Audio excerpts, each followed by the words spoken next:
Paul yn cyfarfod Iesu.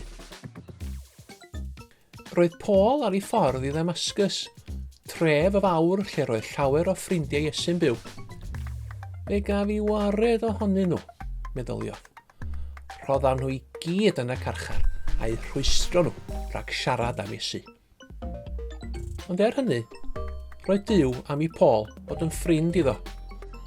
Cerddodd Paul oddi yno gyda dynion eraill. Yn sydyn, fflachiodd golau llachar o'i gwmpas.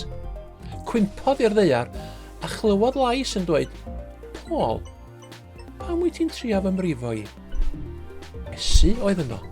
Dos i Ddamascus, meddai Iesu. Byddi di'n dod i wybod beth sydd angen i ti wneud nesaf yno. Roedd Paul yn wahanol nawr. Roedd e wedi cyfarfod Iesu. Roedd e ddim yn casau Iesu ragor. Roedd yn ei garu. Doedd e ddim eisiau cael gwared o ffrindiau Iesu chwaith erbyn hyn. Roedd e am fod yn ffrind i Iesu hefyd. Hyd yn oed pan oedd Paul yn casau Iesu, roedd Duw gydag e, ac am fod yn ffrind iddo.